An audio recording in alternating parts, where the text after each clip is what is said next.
बड़ी खबर के साथ शुरुआत कर लेते हैं। इस वक्त की बड़ी खबर आ रही है वक्फ कानून से जुड़ी हुई। नए कानून की खामियां गिना रहे हैं कपिल सिब्बल।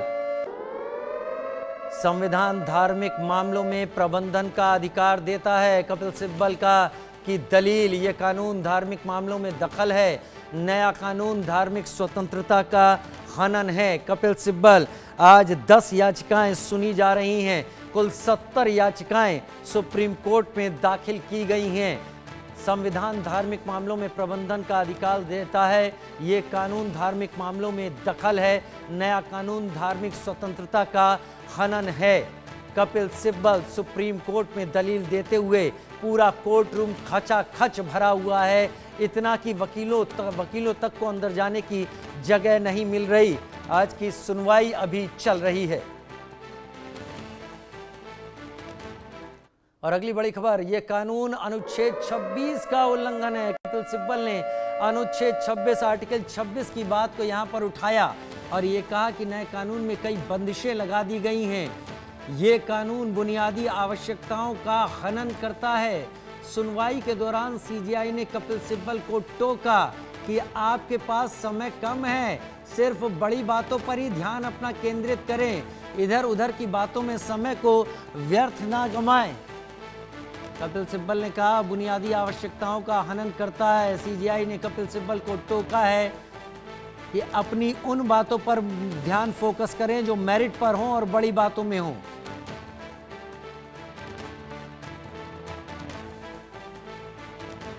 वक्फ की लड़ाई सुप्रीम कोर्ट तक आई। सुप्रीम कोर्ट में ये चर्चा, सुप्रीम कोर्ट में ये दलीलें इस वक्त दी जा रही हैं। तो सुप्रीम कोर्ट में कपिल सिब्बल लगातार सीजेआई के सामने दलीलें रखते हुए करीब 2 बजे के बाद जब से बेंच बैठी, 3 सदस्यीय बेंच, उसमें कुल 70 से ज़्यादा याचिकाएं हैं, 70 के करीब, लेकिन 10 याचिकाओं पर आज एक साथ सुनवाई हो रही है, जिसे सर्वोच्च अदालत ने सुना है।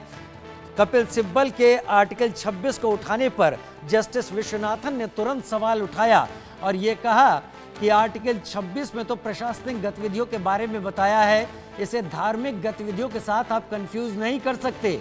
कपिल सिब्बल ने इस बात पर आपत्ति जताई है कि वक्फ बोर्ड में अब तक केवल मुस्लिम होते थे, अब गैर मुस्लिम भी इसका हिस्सा बनाए जाएंगे।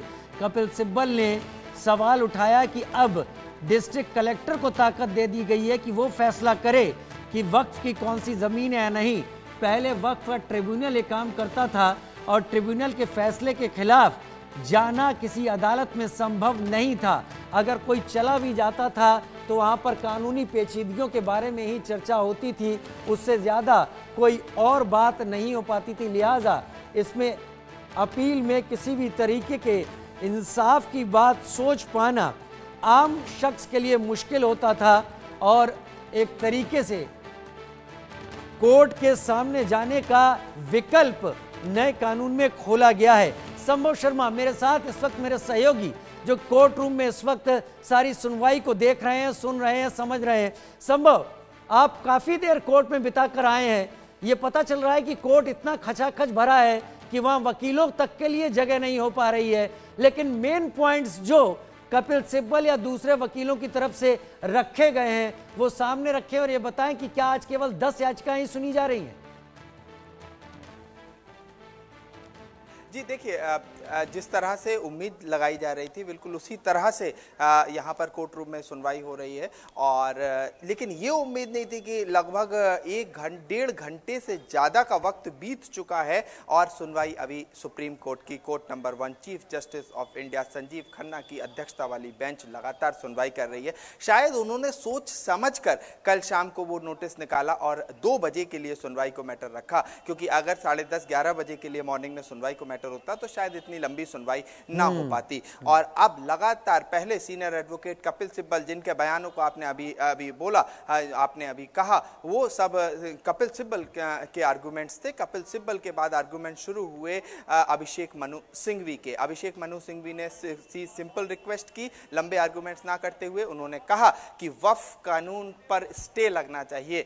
ये दलील उन्होंने चीफ जस्टिस ऑफ इंडिया के सामने रखी। उसके बाद कई वकील खड़े हुए और अपनी अपनी दलील रखी। एक कश्मीर से वकील थे और भी कई सीनियर एडवोकेट्स खड़े हुए, उन्होंने दलील रखी। उसके बाद शुरू हुई दलील केंद्र सरकार की। Top law officer solicitor general Tushar Mehta अपनी दलील रखने के लिए खड़े हुए और वो लगातार अपने आर्गुमेंट्स रख रहे हैं। उनके कुछ आर्गुमेंट्स मैं पढ़ के सुनाऊंगा, लेकिन उससे पहले मैं बता दूं, चीफ जस्टिस ऑफ इंडिया ने जिस तरह से कपिल सिब्बल से सवाल जवाब किए, बिल्कुल उसी तरह से नए वक्फ कानून को लेकर सॉलिसिटर जनरल तुषार मेहता से सेक्शन बाय सेक्शन बात की जा रही है कि इस पर्टिकुलर प्रोविजन में आपने ऐसा क्यों किया, डिस्ट्रिक्ट कलेक्टर को इस तरह की पावर्स क्यों दी, क्यों आपने जो वक्फ की संपत्ति है उसके लिए डिस्ट्रिक्ट कलेक्टर को एक कॉम्पिटेंट अथॉरिटी बनाया। ये सब के जवाब सॉलिसिटर जनरल तुषार मेहता लगातार कोर्ट रूम में, कोर्ट के अंदर दे रहे हैं। एक दो आर्गुमेंट्स की अगर मैं बात करूं तो सॉलिसिटर जनरल कह रहे हैं कि वक्फ का जो पंजीकरण है वो हमेशा से अनिवार्य रहा है।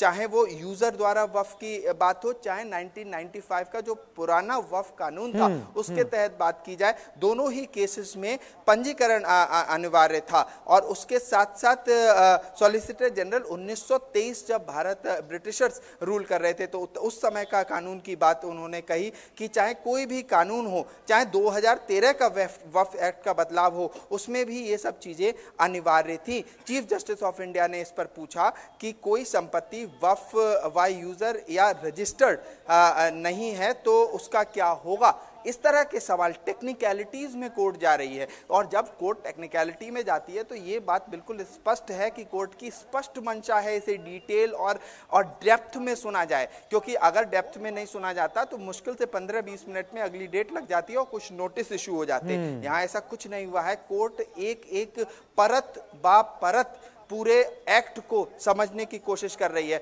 सॉलिसिटर जनरल तुषार मेहता ने अपने आर्गुमेंट में यह स्पष्ट कर दिया कि ज्वाइंट पार्लियामेंट्री कमेटी जेपीसी, जिसे जगदम्बिका पाल ने हेड किया था, उसने एक एक कानून पर सभी जो पार्लियामेंट्री बोर्ड के मेंबर्स थे उनके साथ मीटिंग की, डिस्कशंस किए और तमाम मीटिंग्स की डिटेल सॉलिसिटर जनरल ने कोर्ट रूम में चीफ जस्टिस ऑफ इंडिया के सामने रखी और बताया कि ये ऐसा नहीं है कि एक दिन में यह कानून बना दिया गया या रातों रात लोकसभा या राज्यसभा से पास कर दिया गया। अगर ऐसी इमेज बनाई जा रही है तो ऐसी इमेज गलत है। डिटेल में डिस्कशन हुआ है, मुस्लिम बॉडीज के साथ डिस्कशन हुआ है, वो सब सॉलिसिटर जनरल अपने आर्गुमेंट्स में बता रहे हैं। उसके साथ साथ एसजी ये भी बता रहे हैं कि इस तरह की इमेज कि ये मुस्लिम विरोधी है या मुस्लिम किसी एक समुदाय के खिलाफ है, ऐसा बिल्कुल नहीं है, ऐसा सॉलिसिटर जनरल कह रहे हैं। दूसरी तरफ कपिल सिब्बल ने आर्टिकल 26 का हवाला देते हुए, जो आर्टिकल 26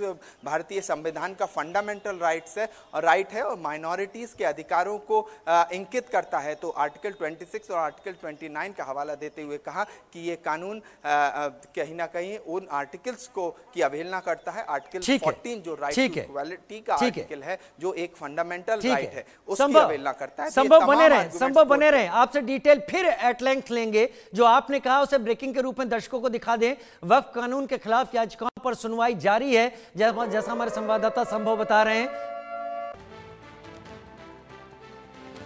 अंग्रेजों से पहले रजिस्ट्रेशन की व्यवस्था नहीं थी। सीजीआई ने कहा अनरजिस्टर्ड संपत्ति वक्फ की क्यों नहीं रहेगी, वक्फ बाय यूजर का रजिस्ट्रेशन कैसे होगा।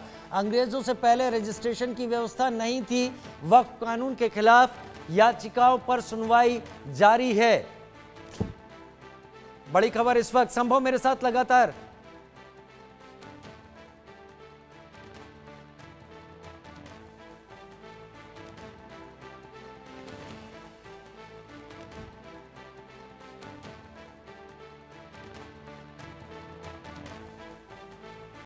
संभव